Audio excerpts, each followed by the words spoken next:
और मुख्यमंत्री योगी आदित्यनाथ का आज मिर्जापुर दौरा है और मां विंध्यवासिनी का वो दर्शन पूजन करेंगे। इसके अलावा विंध्य कॉरिडोर को लेकर आला अधिकारियों के साथ वो समीक्षा बैठक करेंगे और मंत्री स्वतंत्र देव सिंह की माता के निधन पे वो श्रद्धांजलि भी अर्पित करेंगे। तो मुख्यमंत्री योगी आदित्यनाथ का आज मिर्जापुर दौरा है और यहां पे कई कार्यक्रम जिसमें वो शामिल होंगे। मां विंध्यवासिनी के वो दर्शन पूजन भी करेंगे और इसके अलावा विंध्य कॉरिडोर को लेकर वो आला अधिकारियों के साथ समीक्षा बैठक करेंगे।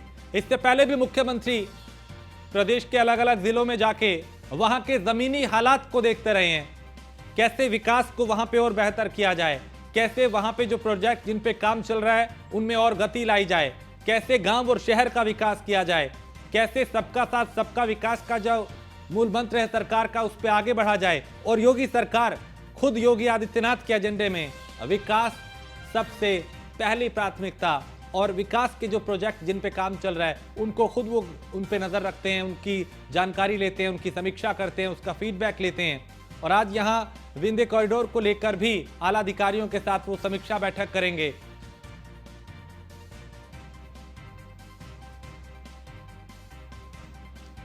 और मिर्जापुर दौरा है आज मुख्यमंत्री योगी आदित्यनाथ का और मिर्जापुर में कई कार्यक्रम हैं जिसमें वो शामिल होंगे।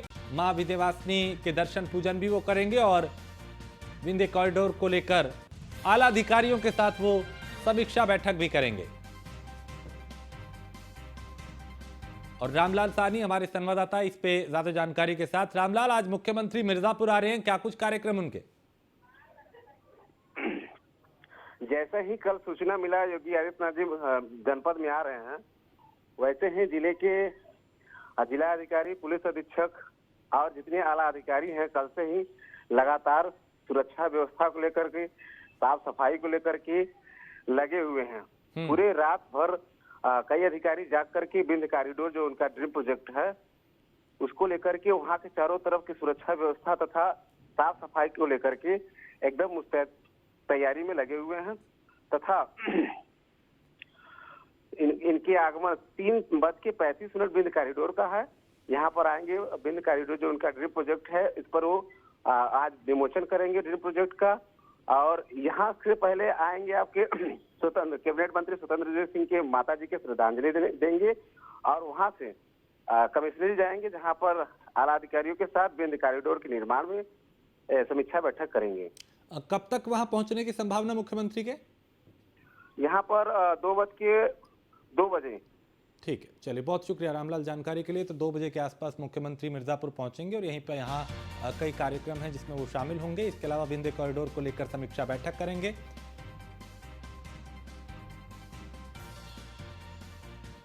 और यूपी कैबिनेट की आज अहम बैठक है और सीएम योगी की अध्यक्षता में बैठक होगी कैबिनेट की। ओबीसी आयोग ने मुख्यमंत्री योगी आदित्यनाथ को अपनी रिपोर्ट सौंपी है और 350 पेज की रिपोर्ट मुख्यमंत्री को सौंपी गई है।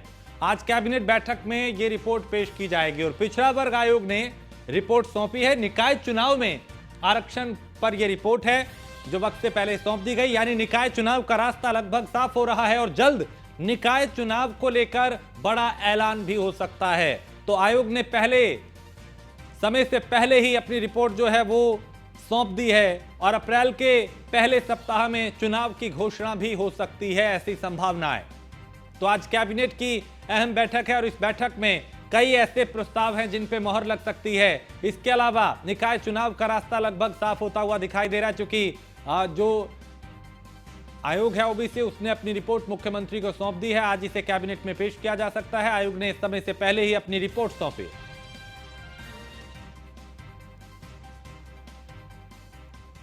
और खबर दिल्ली से है, जहां शराब घोटाले में मनीष सिसोदिया की जमानत पर आज सुनवाई है और सीबीआई द्वारा की गई गिरफ्तारी में जमानत मामले में सुनवाई होगी। बीते दिन की अगर बात करें तो सिसोदिया को ईडी ने भी गिरफ्तार किया है और आज ईडी ने सिसोदिया को कोर्ट में पेश कर रिमांड लेने की कोशिश ईडी कर सकती है, मांग कर सकती है इस बात की। और ईडी ने दूसरे दिन 8 घंटे पूछताछ की थी और पूछताछ के बाद मनीष सिसोदिया को गिरफ्तार किया गया था, जो पहले से तिहाड़ जेल में है। और वहां पे सीबीआई ने चूंकि शराब घोटाले में लेकर उनकी गिरफ्तारी की थी और उसके बाद ईडी जिसे 15 दिन में 3 बार की पूछताछ की इजाजत मिली थी, उसने दूसरी बार की पूछताछ के बाद मनीष सिसोदिया को मनी लॉन्ड्रिंग केस में गिरफ्तार किया है।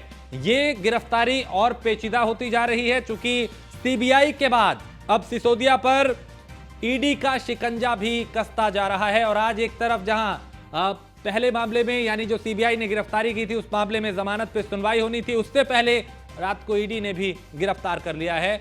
यानी मनीष सिसोदिया की मुश्किलें और बढ़ती हुई दिखाई दे रही हैं।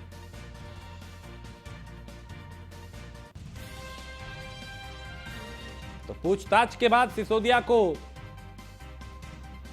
गिरफ्तार किया गया और शराब घोटाले में मनीष सिसोदिया की जमानत पर आज सुनवाई होनी है। और सीबीआई द्वारा की गई गिरफ्तारी में जमानत मामले में आज सुनवाई है।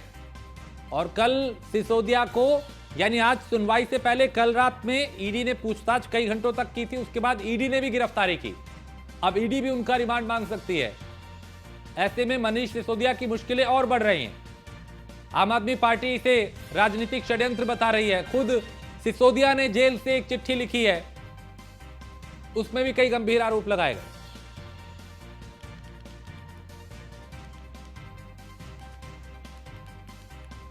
तो सीबीआई द्वारा की गई गिरफ्तारी में जमानत मामले में आज सुनवाई है।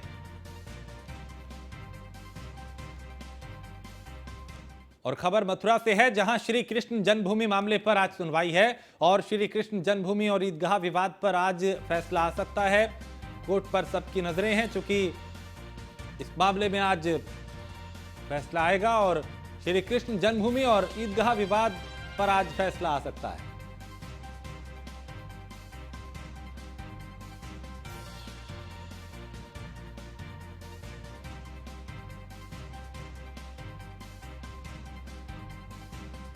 मथुरा से खबर, जहां श्री कृष्ण जन्मभूमि मामले पर आज सुनवाई है।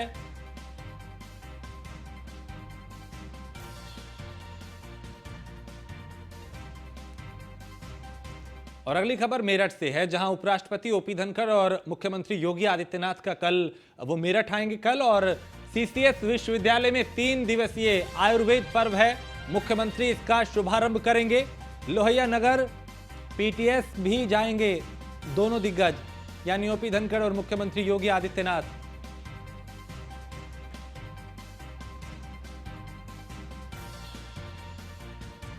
तो लोहिया नगर पीटीएस भी जाएंगे दोनों नेता। तो उपराष्ट्रपति ओपी धनखड़ और मुख्यमंत्री योगी आदित्यनाथ कल मेरठ आ रहे हैं और सीसीएस विश्वविद्यालय में 3 दिवसीय आयुर्वेद पर्व है और मुख्यमंत्री योगी आदित्यनाथ इसका शुभारंभ करेंगे।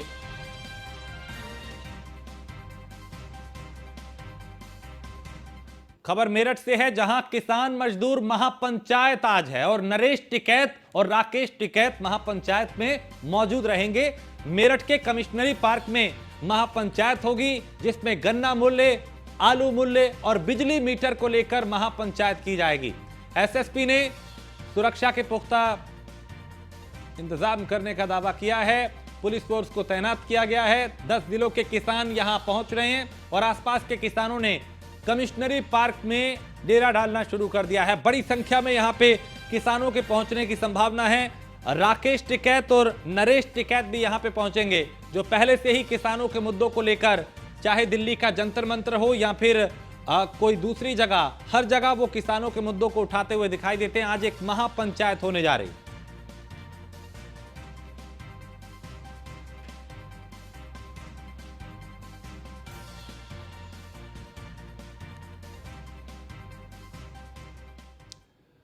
और लखनऊ से खबर है, जहां मतदान सूची पुनर्निरीक्षण अभियान आज से शुरू हो रहा है और निकाय चुनाव के लिए यह अभियान शुरू होगा। राज्य निर्वाचन आयोग नए सिरे से तैयारियों में जुटा है और निकाय चुनाव अप्रैल मई में होने की संभावना है। 11 से 17 मार्च तक प्राप्त किए जाएंगे दावे और आपत्तियां। आज ड्राफ्ट वोटर लिस्ट का प्रकाशन होगा। अंतिम मतदाता सूची का प्रकाशन 1 अप्रैल को होगा। पूरक सूचियों की पांडुलिपियों को तैयार करने को 23 से 31 मार्च तक का समय है।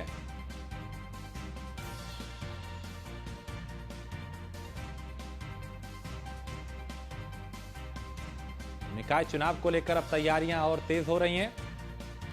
मनीष हमारे संवाददाता इस पे ज्यादा जानकारी के साथ। मनीष, मतदाता सूची पुनर्निरीक्षण अभियान जो है वो शुरू हो रहा है, निकाय चुनाव को लेकर तैयारियां तेज।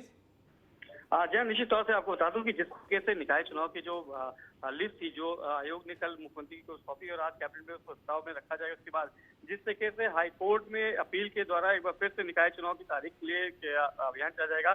अब उसी में माना जा रहा है कि राज्य निर्वाचन आयोग भी उसकी निकाय चुनाव की तैयारियों में लग गया है। आपको बता दें कि मतदाता सूची पुनरीक्षण कार्यक्रम आज से शुरू हो चुका है, जो कि 11 से 17 मार्च तक प्राप्त किए जाएंगे, जिसमें दावा और आपत्तियां भी आप लगा सकते हैं। आज ड्राफ्ट वोटर लिस्ट का भी प्रकाशन होगा और अंतिम मतदाता सूची का प्रकाशन 1 अप्रैल को होगा। 1 जनवरी 2023 को 18 वर्ष की आयु पूरी करने वाले युवा अब इसमें जो निकाय चुनाव, उसमें आपको बता दें कि मतदाता बन सकते हैं और इसका निस्तारण 18 से 22 मार्च के बीच भी किया जाएगा।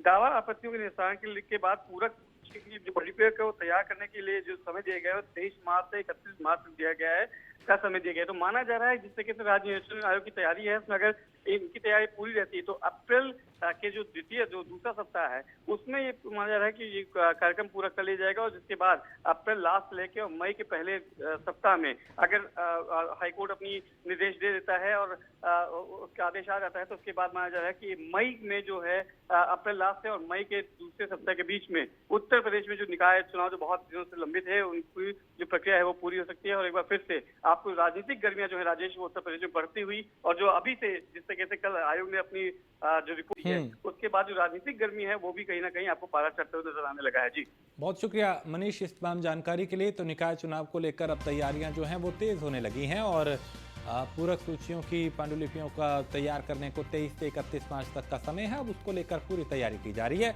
और मतदाता सूची पुनरीक्षण का अभियान जो है वो शुरू हो रहा है।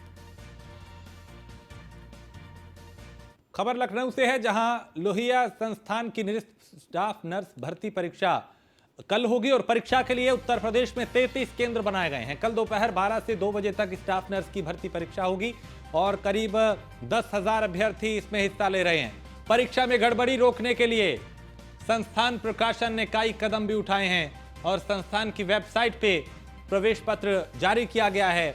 9 फरवरी को 18 केंद्रों पे गड़बड़ी के चलते ये परीक्षा रद्द की गई थी और कल एक बार फिर परीक्षा होगी, जिसको लेकर प्रशासन ने पूरी तैयारी की है।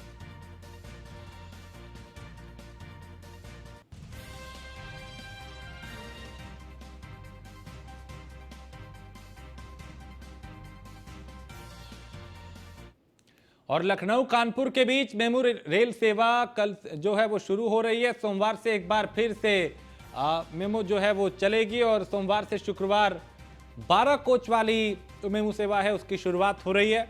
इससे पहले भी सरकार ने कई ऐसे कदम उठाए हैं जिससे कनेक्टिविटी को बेहतर किया जाए, चाहे सड़क मार्ग हो, चाहे रेल मार्ग हो, चाहे हवाई मार्ग हो, मेट्रो मार्ग हो, लोग एक जगह से दूसरी जगह आसानी से आ जा सकें। इसको लेकर सरकार ने कई कदम उठाए हैं। फिर चाहे सड़कों का निर्माण हो, एक्सप्रेसवे की बात हो, हाईवेज की बात हो, या फिर एक शहर से दूसरे शहर का जुड़ाव हो, बस सेवा की बात हो, बसों की संख्याओं को बढ़ाया गया और यहां पे अब मेमो की शुरुआत करके एक बड़ी राहत लोगों को दी जा रही है। सोमवार से इसकी शुरुआत हो रही है।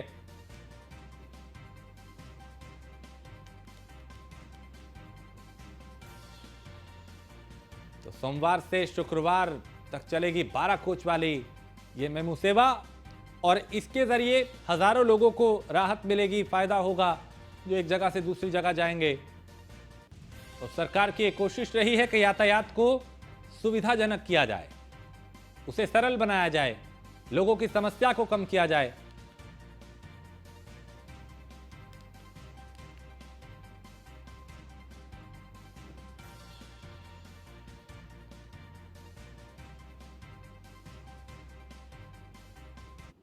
और झांसी के सीपरी बाजार थाना क्षेत्र के अंतर्गत मसीहागंज सहानी कॉलोनी में शराब को लेकर विवाद के चलते युवक की हत्या कर दी गई, जिसके बाद परिजन लगातार आरोपियों की गिरफ्तारी की मांग कर रहे थे। उन्होंने थाने में डेरा डाला। इसी दौरान जैसे ही परिवार के लोगों ने 2 आरोपियों को देखा तो उन्हें पीटना शुरू कर दिया।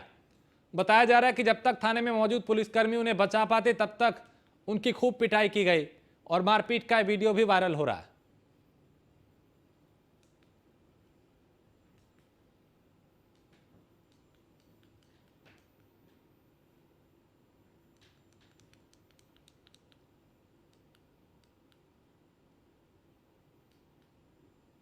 तो थाने में घूम रहे आरोपियों की पीड़ित के जो परिजन हैं उन्होंने पिटाई कर दी।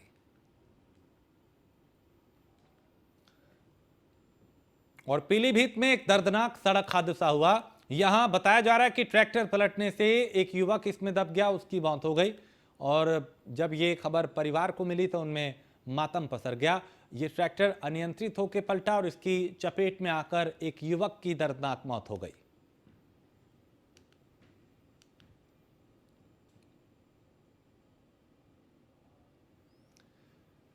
खबर कासगंज से है, जहां गुंडे बेखौफ हैं, इन्हें ना पुलिस का डर है ना प्रशासन का। और यहां मामूली विवाद में दबंगों ने युवक को जमकर पीटा। दबंगों ने युवक को जमीन पर गिरा के पीटा। पुरानी रंजिश में युवक के साथ मारपीट का आरोप लगाया जा रहा है। मारपीट का वीडियो वायरल हुआ है और पीड़ित की तहरीर पर पुलिस ने 4 लोगों के खिलाफ मुकदमा दर्ज किया है और अब पुलिस आरोपियों की तलाश कर रही है। थाना सिरपुरा क्षेत्र के नगला चूरे का यह मामला, जहां एक युवक को बेरहमी से पीटा गया और पिटाई का यह वीडियो कैमरे में कैद हुआ, जो अब सोशल मीडिया पर भी वायरल हो रहा है।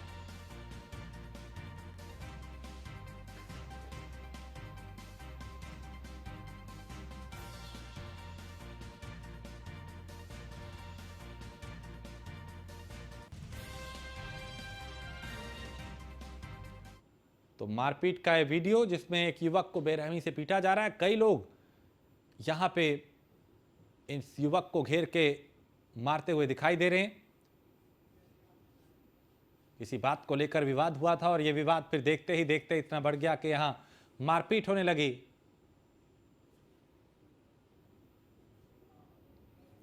और पीलीभीत के बरखेड़ा क्षेत्र के शाहपुरा गांव में बाघ देखे जाने से ग्रामीणों में काफी दहशत है और बाघ देखे जाने की सूचना वन विभाग को दी गई, जिसके बाद वन विभाग की टीम के साथ चौकी करोड़ पुलिस मौके पर पहुंची, लेकिन उनके 3 दिन बीत जाने के बाद भी बाघ नहीं पकड़ा गया।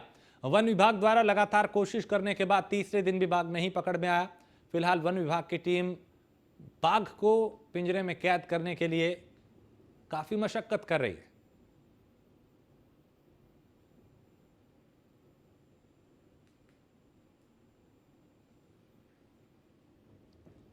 तो ये बाघ जो कैमरे में कैद हुआ, लोगों में इसे लेके काफी दहशत है। वन विभाग को सूचना दी गई, 3 दिन हो गए, लेकिन अब तक ये बाघ पकड़ा नहीं गया। वन विभाग की टीम इसे काबू नहीं कर पाई, इसे पिंजरे में कैद नहीं कर पाई।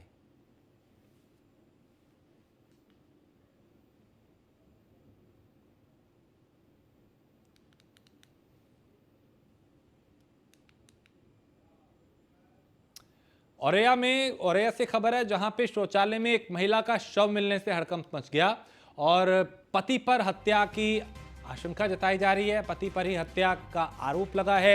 एसपी समेत भारी पुलिस बल मौके पर पहुंचा। पुलिस ने शव को कब्जे में लेकर पोस्टमार्टम के लिए भेजा है और आरोपी की तलाश की जा रही है। मृतका के पिता की तहरीर पर मामला दर्ज किया गया है।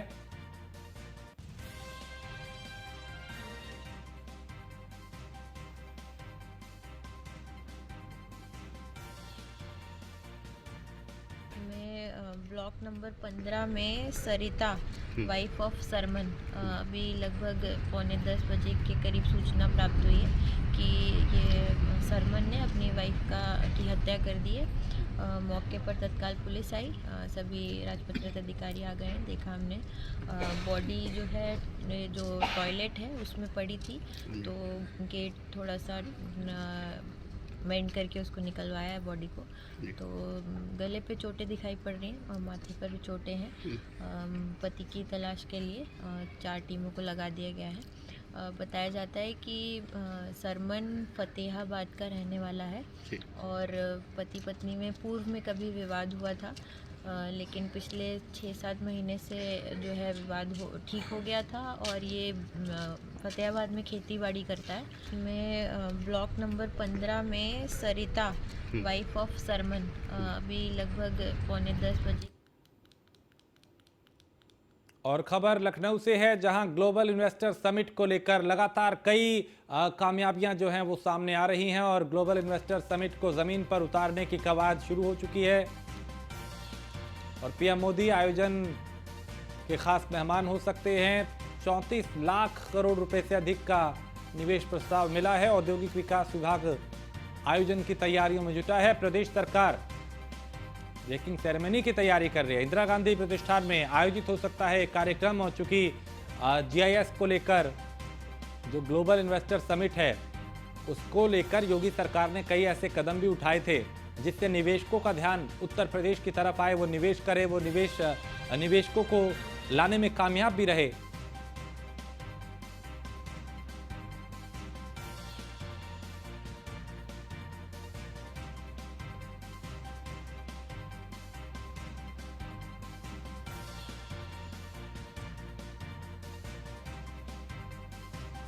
औद्योगिक विकास विभाग आयोजन की तैयारियों में जुटा हुआ है और प्रदेश सरकार ब्रेकिंग सेरेमनी की तैयारी कर रही है।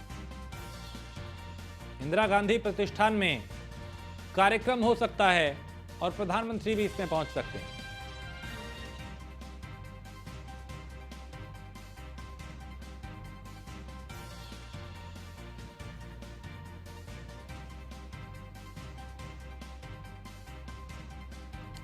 उन्होंने कहा मकान को गिरा दो।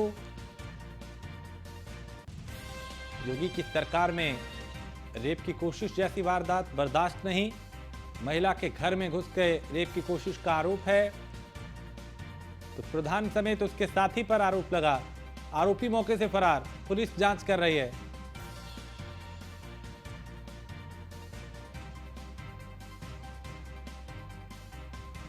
उनको ठीक करिए। हाँ, वो उसका बयान लीजिए और कराइए, क्योंकि मैंने रात में कल सीओ को फोन किया था। फिर इंस्पेक्टर से मैंने कहा, सुबह हमने कहा जा करके, तो उसने कहा कि आ जाए, हम सर FIR करके हम इनको, और इनकी सेवा हो। जी जी, ये नहीं ऐसे चलेंगे। आप समझ गए ना, हमारा सेवक मतलब समझ गए ना। हाँ, कि दोबारा कभी जो देख लें। और इसी के साथ इस बुलेटिन में फिलहाल इतना ही। आप बने रहिए न्यूज़ 1 इंडिया के साथ।